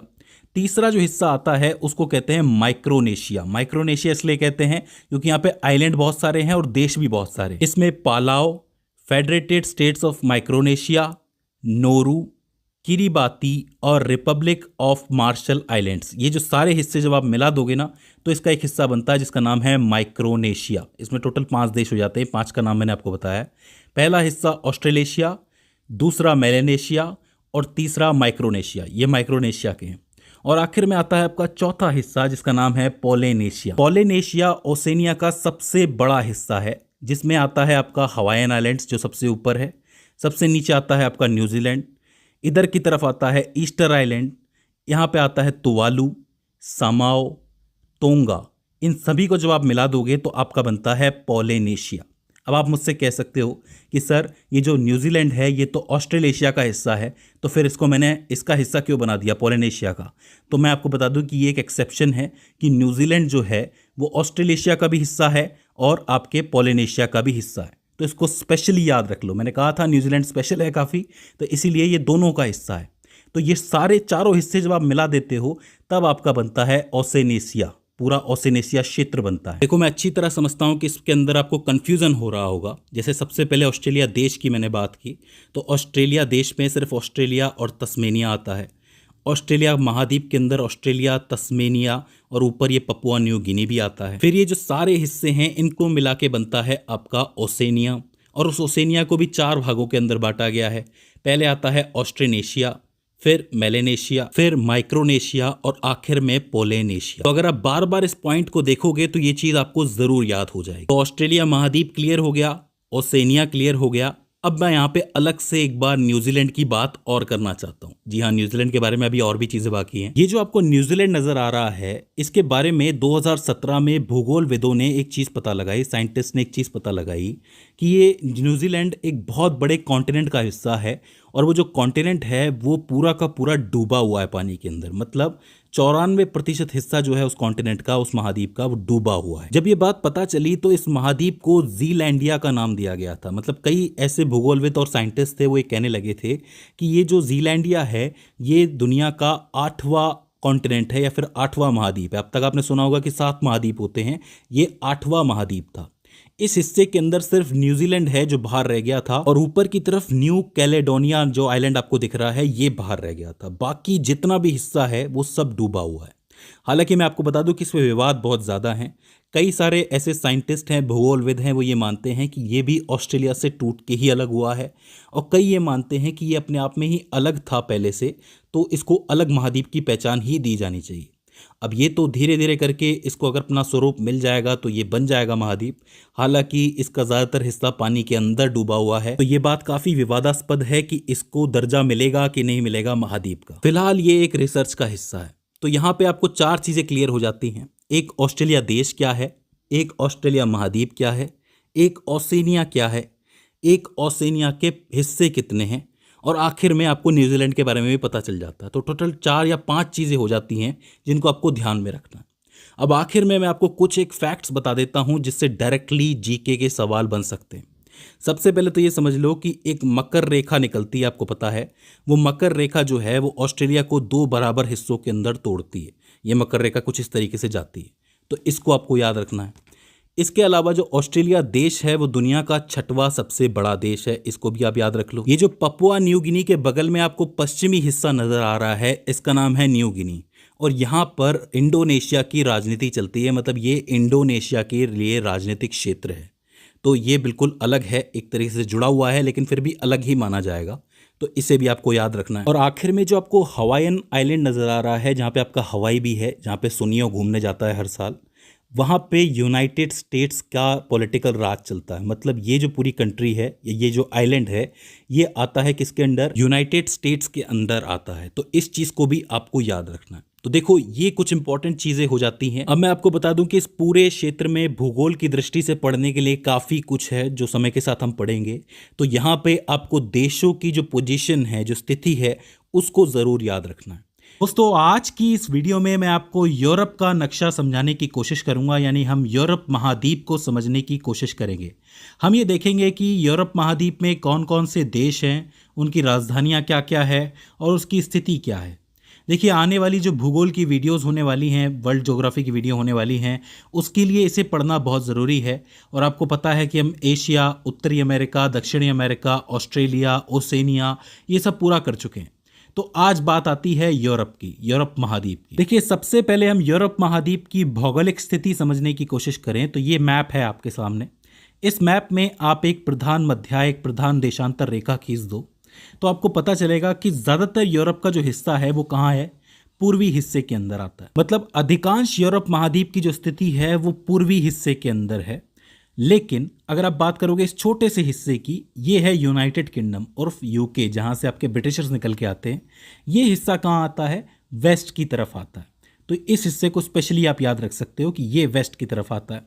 ऊपर भी आप देखोगे कि थोड़े बहुत हिस्से जो है वो वेस्ट की तरफ जा रहे हैं, लेकिन आप कह सकते हो कि जो अधिकांश यूरोप है वो कहाँ पे है, वो पूर्वी हिस्से के अंदर आता है। वहीं अगर हम भूमध्य रेखा की बात करें तो ये अर्थ को दो हिस्सों में तोड़ देता है, एक है उत्तरी हिस्सा और एक है दक्षिणी हिस्सा। अब आप बताइए कि यूरोप कहाँ है, उत्तरी हिस्से के अंदर है, तो ज़्यादातर हिस्सा जो है वो उत्तरी हिस्से के अंदर आता है। तो इसकी स्थिति क्या हो जाती है, उत्तर पूर्वी स्थिति हो जाती है यूरोप की। अब अगर आप यूरोप के नक्शे को ऊपर से देखोगे तो आपको पता चलेगा कि यूरोप एक प्रायद्वीप है, पेनिनसुला है। प्रायद्वीप का मतलब क्या होता है, एक ऐसा जमीन का टुकड़ा जो तीन तरफ से पानी से घिरा हुआ हो। ये भी पानी से घिरा है।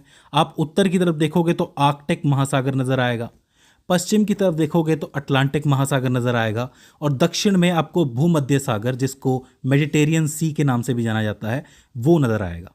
तो ऊपर है आर्कटिक, पश्चिम में है अटलांटिक और दक्षिण में है भूमध्य सागर।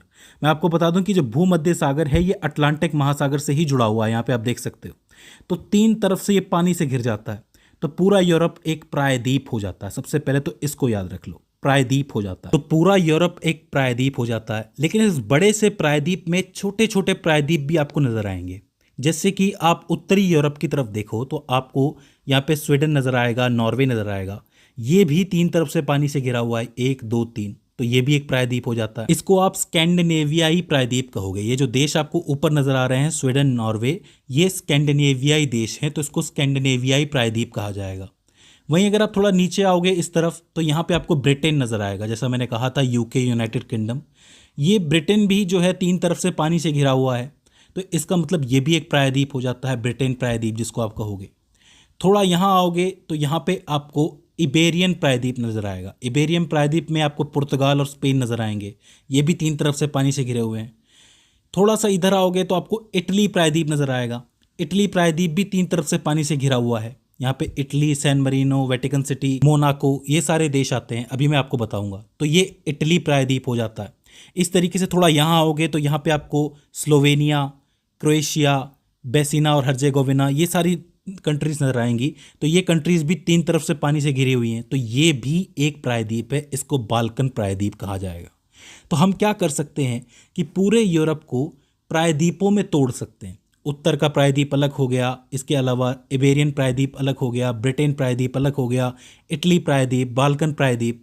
तो इस तरीके से आपको इजीली याद हो जाएगा। तो सबसे पहले हम स्कैंडिनेवियाई प्रायद्वीप की बात करते हैं, क्योंकि यहाँ पे स्कैंडिनेवियाई देश आते हैं। उत्तरी यूरोप में आपको नजर आएगा। इसमें आपको मेनली स्वीडन, नॉर्वे, ये दो देश नजर आएंगे। इसके अलावा नीचे आपको डेनमार्क नजर आएगा, इधर फिनलैंड नजर आएगा। थोड़ा इधर आओगे तो आपको आइसलैंड नजर आएगा। अब आप ये कहोगे कि आइसलैंड तो अपने आप में एक द्वीप है, इसको आप इसमें क्यों जोड़ रहे हो? सही बात है, नहीं जोड़ना है। मुख्यतः अगर देखा जाए तो स्वीडन और नॉर्वे दो ही देश हैं जो इस प्रायद्वीप में आते हैं, लेकिन चूंकि ये साथ साथ में है, पास पास में है, इसीलिए हम इसे इस लिस्ट के अंदर जोड़ सकते हैं। मैं आपको बता दूं कि स्वीडन, नॉर्वे, फिनलैंड, डेनमार्क और आइसलैंड, ये पांचों देश जो हैं ये स्कैंडिनेवियाई देश हैं।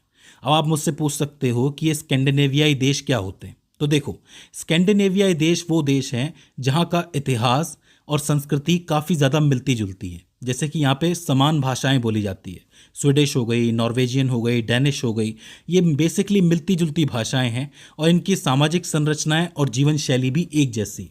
तो कुल मिला के ये देश एक जैसे हैं और उत्तरी यूरोप में आते हैं, इसलिए इनको स्कैंडिनेवियाई देश कहा जा सकता है।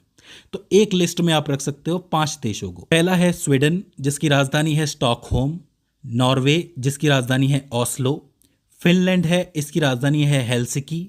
डेनमार्क की राजधानी है कोपेनहेगन और आइसलैंड की राजधानी है रिक्जेविक। मैं आपको बता दूं कि आइसलैंड में बहुत से सक्रिय ज्वालामुखी पाए जाते हैं। इसके बारे में हम आगे की वीडियोस में ज़रूर पढ़ेंगे, लेकिन फिलहाल याद रखो कि आइसलैंड के अंदर बहुत से सक्रिय ज्वालामुखी पाए जाते हैं। इसके अलावा यहाँ पे आपको फैरो आइलैंड भी नज़र आएगा। ये एक डेनिश हिस्सा है, मतलब डेनमार्क का ही हिस्सा माना जाता है, द्वीप है, अलग से देश नहीं है, तो इसको भी आप याद रख लेना। 5 देश हो जाते हैं, स्वीडन, नॉर्वे, फिनलैंड, डेनमार्क और आइसलैंड। अब चलते हैं ब्रिटिशर्स की तरफ, यानी कि ब्रिटेन प्रायद्वीप की तरफ। ब्रिटेन प्रायद्वीप में कई सारे देश आते हैं, जैसे कि स्कॉटलैंड, इंग्लैंड, वेल्स, उत्तरी आयरलैंड। इन सबको जब आप बनाओगे, मिलाओगे, तब बनता है आपका यूनाइटेड किंगडम। ध्यान से समझ लो, 4 देश हैं, स्कॉटलैंड, इंग्लैंड, वेल्स और उत्तरी आयरलैंड। मैं आपको बता दूं कि ये चारों देश एक साथ काम करते हैं एक ही सरकार के अंतर्गत, और इन सबको बना के मिलता है यूनाइटेड किंगडम। यूनाइटेड किंगडम की जो राजधानी है वो क्या है? लंदन शहर है, जो कि इंग्लैंड के अंदर हो जाता है। अच्छा, यहाँ पे एक मैं आपको नोट करने वाली बात बता दूं कि ये तो यूनाइटेड किंगडम है। जब आप बात करते हो ग्रेट ब्रिटेन की, तो ग्रेट ब्रिटेन में स्कॉटलैंड, इंग्लैंड और वेल्स, ये 3 ही देश आते हैं। उत्तरी आयरलैंड, ये छोटा सा हिस्सा, नहीं आता। तो इसको भी आप याद रख लो। स्कॉटलैंड, इंग्लैंड और वेल्स आते हैं आपके ग्रेट ब्रिटेन में, और यूनाइटेड किंगडम में स्कॉटलैंड, इंग्लैंड, वेल्स और उत्तरी आयरलैंड आते हैं। तो ये आपका 6वां देश हो जाता है यूनाइटेड किंगडम। 7वां देश आता है, ये जो बचा हुआ आयरलैंड आपको नजर आ रहा है, इसको कहते हैं Republic of Ireland. Republic of Ireland की जो राजधानी है वो है डबलिन। तो इसे भी आप याद रख लो। तो ये हो जाता है ब्रिटेन प्रायद्वीप। 2 प्रायद्वीप पूरे हो जाते हैं, एक स्कैंडिनेवियाई प्रायद्वीप और एक है ब्रिटेन प्रायद्वीप। अब चलते हैं हम इबेरियन प्रायद्वीप या फिर आइबेरियन प्रायद्वीप की तरफ। ये जो प्रायद्वीप है आपको यहां नजर आएगा। इस प्रायद्वीप में मुख्यतः पहाड़ी और पर्वतीय क्षेत्र पाए जाते हैं। इंपॉर्टेंट हिस्सा है। यहाँ पे मुख्यतः 2 देश हैं, एक है पुर्तगाल और एक है स्पेन, और एक छोटा देश भी यहाँ पे आता है जिसका नाम है अंडोरा। पुर्तगाल की जो राजधानी है वो है लिस्बन, स्पेन की राजधानी है वो मैड्रिड, और अंडोरा की राजधानी है अंडोरा ला वेला।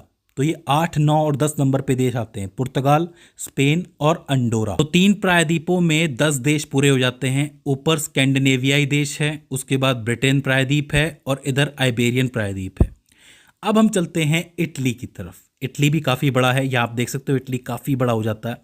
इस इटली प्रायद्वीप में इटली, एक सैन मरीनो नाम का छोटा सा देश, वेटिकन सिटी नाम का छोटा सा देश, मैं आपको बता दूं कि वेटिकन सिटी सबसे छोटा देश है दुनिया के अंदर, और एक आता है मोनाको जो कि छोटा सा देश है। ये सारे देश कहाँ आते हैं? इटली प्रायद्वीप के अंदर आते हैं। तो इटली की राजधानी क्या है? रोम। सैन मरीनो की राजधानी क्या है? San Marino City. Vatican City की राजधानी वेटिकन सिटी है ही, और मोनाको की राजधानी मोनाको है ही। तो ये चारों देश आपके इटली प्रायद्वीप के अंदर आते हैं, इसको आपको याद रखना। मैं आपको बता दूं कि इटली से जस्ट ऊपर 2 देश और है जिनको आप एक साथ याद रख सकते हो। एक तो है स्विट्जरलैंड, बहुत ही खूबसूरत जगह है, और एक है फ्रांस, ये भी काफ़ी खूबसूरत जगह है। स्विट्जरलैंड की जो राजधानी है वो है बर्न, और फ्रांस की राजधानी जो है वो है आपकी पेरिस, आपको पता होगा, जहाँ पे आईफिल टावर बना हुआ है। तो ये 2 देश और हो जाते हैं, तो टोटल 16 देश हो जाते हैं। कितने प्रायद्वीप हो गए?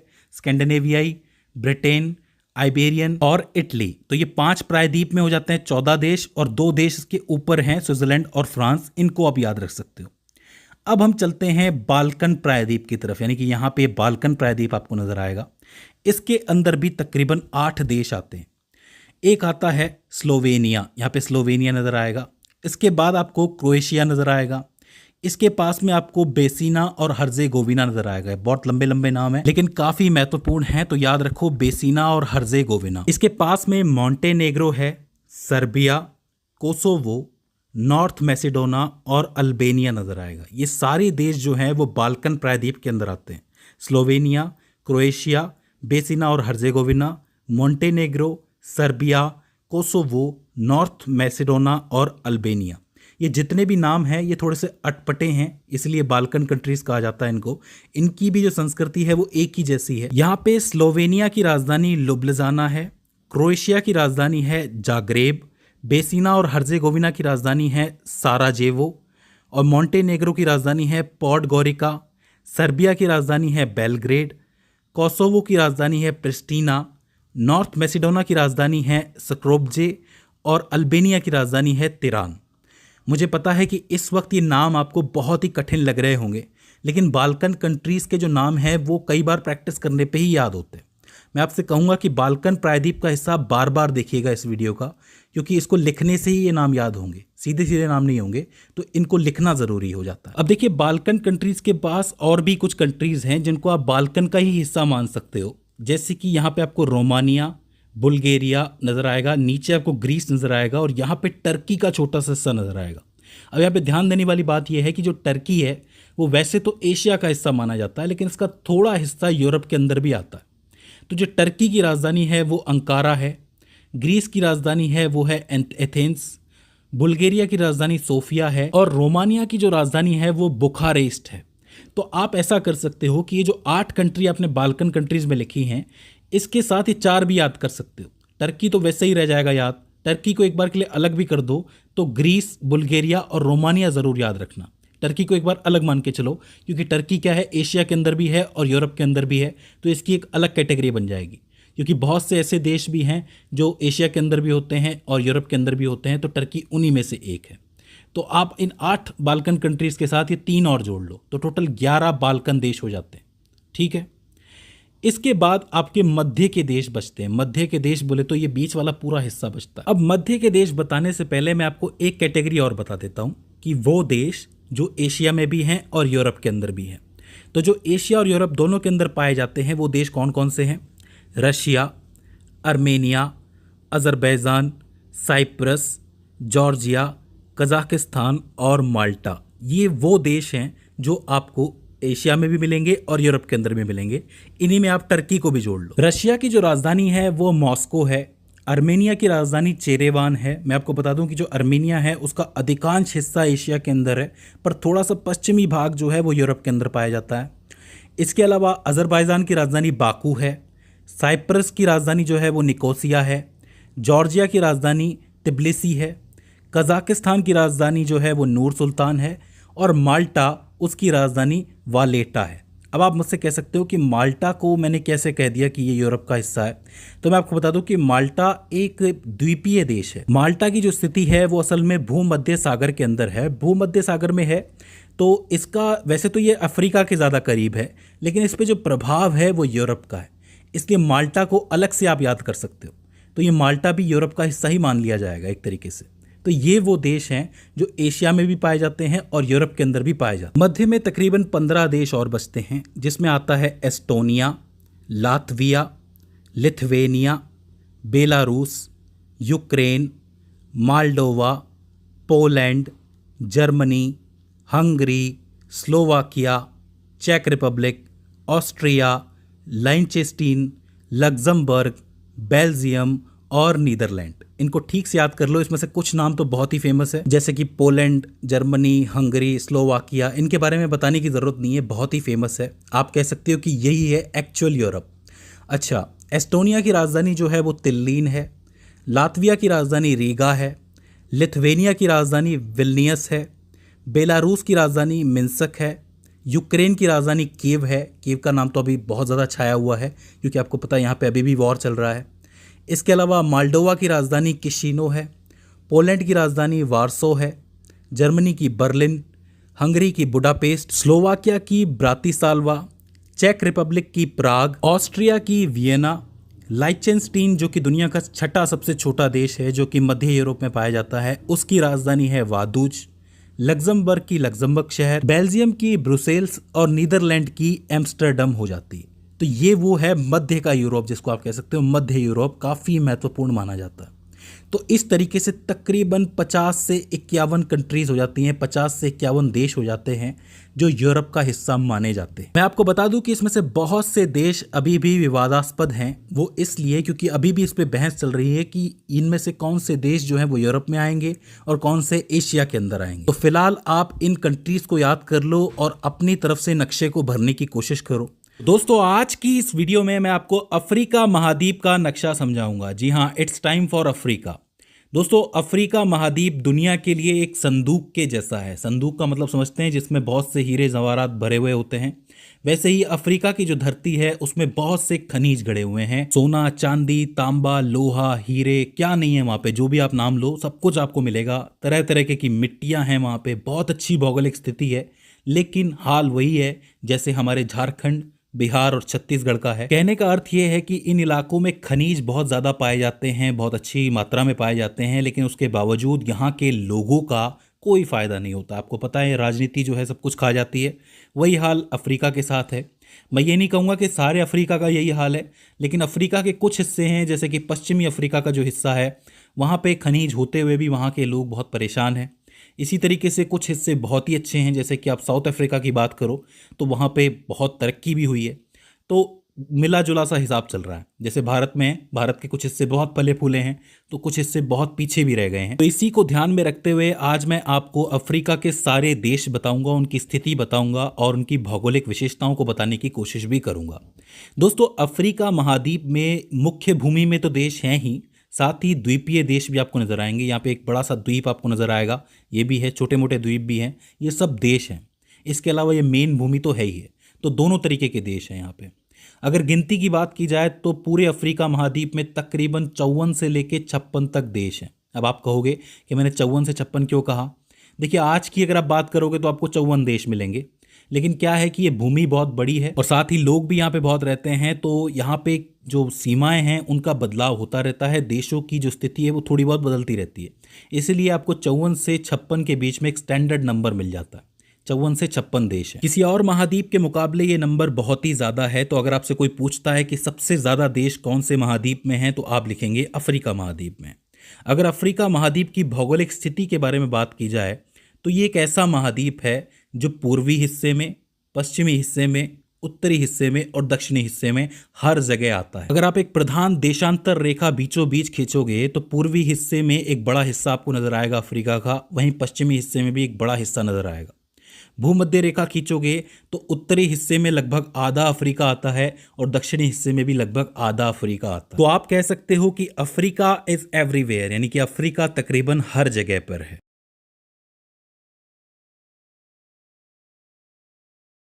आकार में ये एक त्रिकोणाकार महाद्वीप है जो अलग से नजर आ जाता है, और अगर आप इसको ठीक से देखोगे तो आपको पता चलेगा कि ये एक बड़ा प्रायद्वीप है जो कि हर तरफ से पानी से घिरा हुआ है, मेनली 3 तरफ से। जैसे कि उत्तर की बात करोगे तो उत्तर में भूमध्य सागर दिखेगा, पूर्व में आपको यहाँ पे लाल सागर दिखेगा और हिंद महासागर दिखेगा, पश्चिम में आपको अटलांटिक महासागर दिखेगा।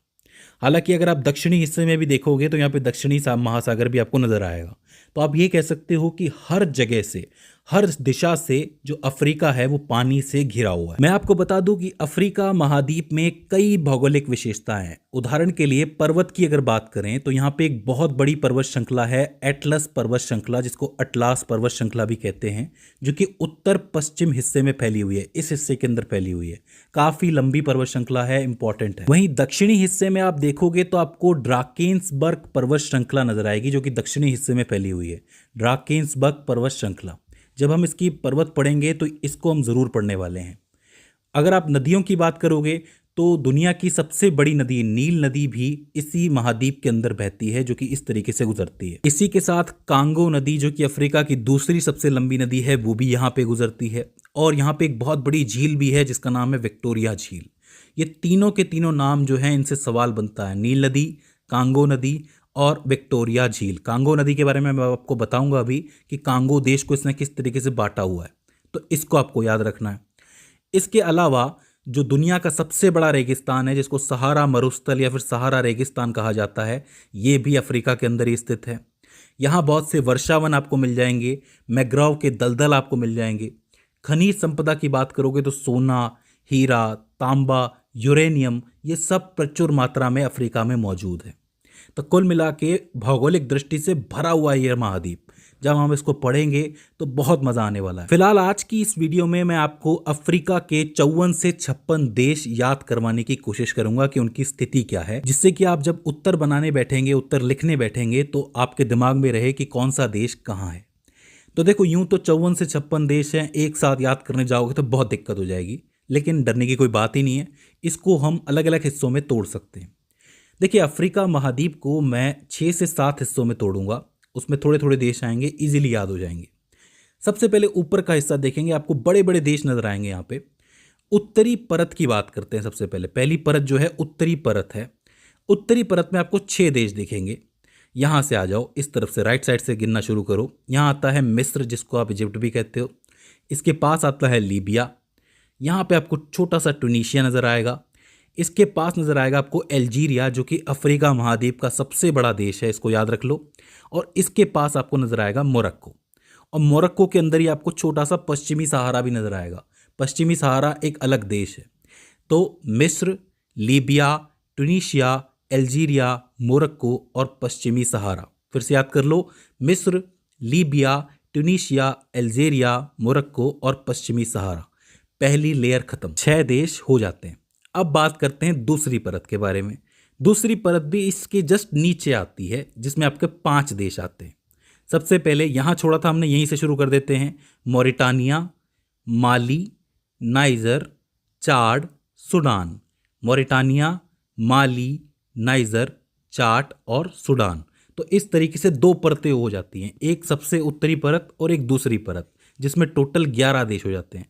ऊपर वाली में 6 देश हैं, नीचे वाली में 5 देश हैं। यहाँ तक कोई दिक्कत है? नहीं होनी चाहिए, सिंपल है भैया, ऊपर के देश आसानी से याद हो जाएंगे। फिर से याद कर लो, ऊपरी परत में है मिस्र, लीबिया, ट्यूनीशिया, अल्जीरिया, मोरक्को और पश्चिमी सहारा। और जो दूसरी परत है उसमें मोरिटानिया, माली, नाइजर, चाड और सूडान। अब यहाँ से हम जंप मार के सीधा चलते हैं दक्षिणी हिस्से के अंदर, क्योंकि दक्षिणी हिस्सा याद करना आसान है। भाई अफ्रीका में सबसे फेमस क्या है? साउथ अफ्रीका है, दक्षिण अफ्रीका है। सबसे नीचे वाला हिस्सा आपको नजर आ जाए, सीधा साउथ अफ्रीका लिख देना, कोई दिक्कत ही नहीं है, सोचने की ज़रूरत ही नहीं है। लेकिन हम लाइन से याद करते हैं। देखिए, ये जो दक्षिणी हिस्सा है इसमें टोटल 10 देश हैं, जिसमें से थोड़े बहुत बड़े देश हैं और थोड़े बहुत छोटे देश हैं। अगर बड़े देशों की बात की जाए तो आता है अंगोला, ये अंगोला आपको नजर आएगा। नमीबिया, इसका नाम भी सुना होगा। सबसे नीचे साउथ अफ्रीका, दक्षिण अफ्रीका। बगल में 3 देश हैं, जाम्बिया, जिम्बाब्वे, बोत्सवाना। एक साथ याद हो जाएंगे, जाम्बिया, जिम्बाब्वे, बोत्सवाना। और यहां हो जाता है मोजाम्बिक। अगर आप गौर से देखोगे तो सेम सेम से शब्द हैं, जाम्बिया, जिम्बाब्वे, मोजाम्बिक, सब में ज आ रहा है, तो इजीली याद हो जाएंगे एक साथ। इधर अंगोला, नमीबिया, दक्षिण अफ्रीका तो याद रहेगा ही, और ये बोत्सवाना। यहाँ पे 3 छोटे देश भी हैं, जैसे ये छोटा सा देश नजर आएगा साउथ अफ्रीका में ही, इसको हम कहेंगे लोसोथो।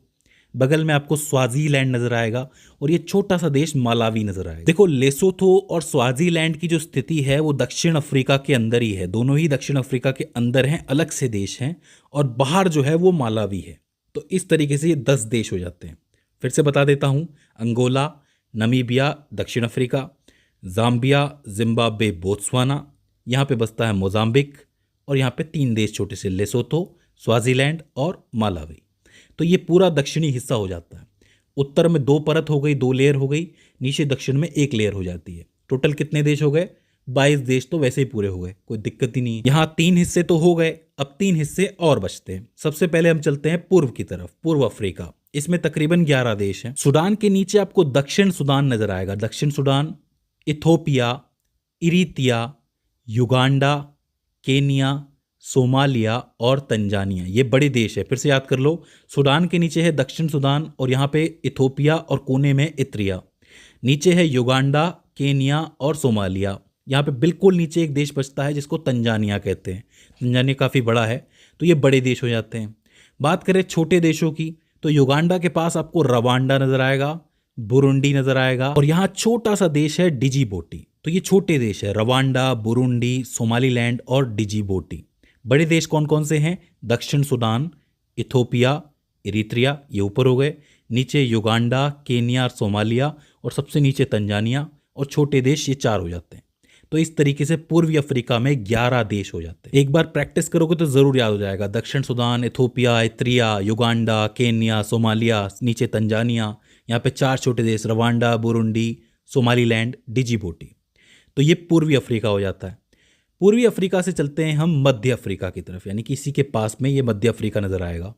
मध्य अफ्रीका 6 देशों से बना हुआ है।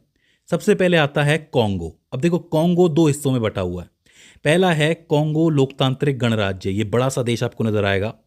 इसके पास बहती है कॉन्गो नदी, मैंने कहा था ना कॉन्गो नदी बहती है, और कॉन्गो नदी के पास आपको नजर आएगा कॉन्गो गणराज्य। देखो, दोनों में फर्क है, एक है कॉन्गो लोकतांत्रिक गणराज्य और एक है कॉन्गो गणराज्य। दोनों के बीच में कौन बह रहा है? कॉन्गो नदी बह रही है। यहाँ पे आपको मध्य अफ्रीकन गणराज्य नजर आएगा, यहाँ पे छोटा सा, ये कैमरून है, ये है गबोन, और यहाँ पे छोटा सा देश भूमध्य रेखीय गिनी नजर आएगा। इसका नाम भूमध्य रेखीय गिनी इसलिए पड़ा है कि वैसे तो इसका नाम गिनी है, लेकिन ये भूमध्य रेखा पे पड़ती है, भूमध्य रेखा यहीं से गुजरती है, इसलिए इसको भूमध्य रेखीय गिनी कहा जाएगा। छोटा सा देश है। तो कॉन्गो तो वैसे याद रह जाएंगे, 2 कॉन्गो हो जाते हैं, एक है कॉन्गो लोकतांत्रिक गणराज्य और एक है कॉन्गो गणराज्य। दोनों के बीच में नदी बहती है, दोनों को अलग करती है। इसके पास मध्य अफ्रीकन गणराज्य वैसे याद रह जाएगा। यहाँ पे बस कैमरून और गबोन याद रखना है, और छोटा सा गिनी याद रखना है। तो टोटल कितने हो गए? 6 देश हो गए। यहाँ पे एक इंटरेस्टिंग बात मैं आपको बताता हूँ कि ये जो कॉन्गो लोकतांत्रिक गणराज्य आपको दिख रहा है, ये वाला देश, इसमें बहुत सी राजनीतिक अस्थिरता है। मतलब यहाँ की राजनीति काफ़ी अस्थिर है। लेकिन यहाँ पे खनिज संपदा बहुत ज़्यादा पाई जाती है। अब आपको पता है कि खनिज जहाँ पे ज़्यादा हो, जैसे तेल ज़्यादा हो, खनिज ज़्यादा हो, हीरे ज़्यादा हो, सोना ज़्यादा हो, तो राजनीतिक अस्थिरता आना तो बनता ही। आप जानते हैं, इतना तो आप समझते ही हैं। तो ये मध्य अफ्रीका हो जाता है। मध्य अफ्रीका में टोटल 6 देश हो जाते हैं। तो अब कौन सा हिस्सा बचता है? पश्चिमी अफ्रीका बचता है, यानी कि वेस्ट अफ्रीका। वेस्ट अफ्रीका के बारे में मैं आपको बता दूं कि यहाँ पे गरीब देश बहुत हैं, यहाँ की इकोनॉमी काफ़ी कमज़ोर है। यहाँ जो भारत से, पाकिस्तान से बहुत से ऐसे लोग हैं जो वर्किंग वीज़ा लेके वेस्ट अफ्रीका में जाके काम करते हैं, पैसा जमा करते हैं और फिर वापस आते हैं। आपको पता है कि बहुत से बेरोज़गार लोग यहाँ पे होते हैं, तो वो काम की तलाश में वहाँ जाते हैं। यहाँ पे तकरीबन 12 देश हैं, जिसमें से 9 बड़े हैं और जो 3 हैं वो छोटे हैं। सबसे पहले आता है नाइजीरिया। लाइन से याद हो जाएंगे, नाइजीरिया, उसके बगल में वेनिन, उसके बगल में टोगो। Nigeria, वेनिन, Togo. यहाँ पे आपको घाना नज़र आएगा। घाना के पास आपको बुर्किनो फासो नज़र आएगा। ये थोड़ा अजीब नाम है लेकिन याद हो जाएगा, बुर्किनो फासो। बुर्किनो फासो के पास आपको आइवरी कोस्ट नज़र आएगा। आइवरी कोस्ट एक पुराना नाम है, नया नाम है इसका कोत दिवार। इसको याद रख लो, कोत दिवार सवाल बन सकता है। आइवरी कोस्ट और कोत दिवार एक ही है। इसके पास में आपको लाइबेरिया नज़र आएगा, गिनी नज़र आएगा, सेनेगल नज़र आएगा। लाइबेरिया, गिनी, सेनेगल। तो ये 9 देश तो बड़े हो जाते हैं। छोटे देश कौन कौन से हैं? Sierra Leone. यहाँ पे सिएरा लियोन आपको छोटा सा नज़र आएगा। गिनी बिसाऊ बहुत ही छोटा है। गिनी बिसाऊ गिनी से ही निकला है, मतलब गिनी के पास का ही छोटा सा देश है, लेकिन अलग है तो अलग देश होगा ये। और यहाँ पे ऊपर आपको गाम्बिया नज़र आएगा। तो ये 3 छोटे देश हैं, सिएरा लियोन, गिनी बिसाऊ और गाम्बिया। तो टोटल 12 देश हो जाते हैं पश्चिमी अफ्रीका में।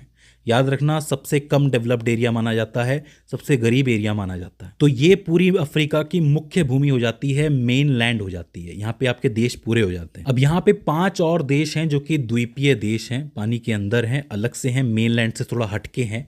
वो भी आप याद रख लो।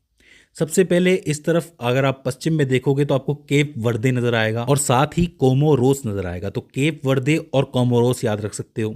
वहीं अगर आप पूर्वी अफ्रीका की तरफ देखोगे तो इधर आपको मेडागास्कर नजर आएगा। मेडागास्कर काफ़ी बड़ा है, आप अलग से देख सकते हो इसको। ये भूमि बहुत इंपॉर्टेंट है, इसको याद रखना।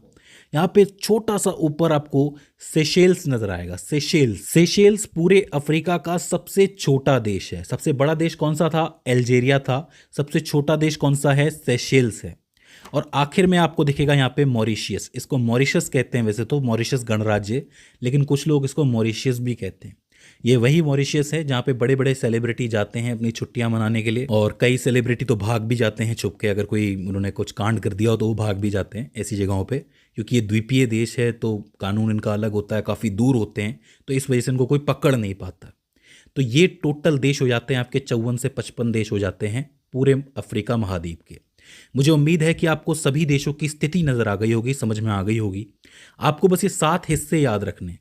इससे होगा क्या कि आपको पता रहेगा कि कौन से हिस्से में कौन सा देश है, कौन सा देश मध्य अफ्रीका में आता है, कौन सा पश्चिमी अफ्रीका में आता है, कौन सा उत्तरी अफ्रीका के अंदर आता है। तो इससे आप आंसर इजीली बना लोगे। अब यहाँ पे हमारे महाद्वीप पूरे हो जाते हैं, महाद्वीपों के नक्शे पूरे हो जाते हैं। अब हम महाद्वीपों की ज्योग्राफी के बारे में, भूगोल के बारे में बात करेंगे। तो दोस्तों, मुझे उम्मीद है कि ये वीडियो आपके लिए हेल्पफुल साबित रही होगी। अगर इसके बाद भी इसके अंदर आपको दिक्कत आती है, कोई क्वेरी आती है, तो आप हमें कमेंट सेक्शन में बता सकते हो। तो दोस्तों, आज की इस वीडियो के अंदर बस इतना ही। See you in the next one.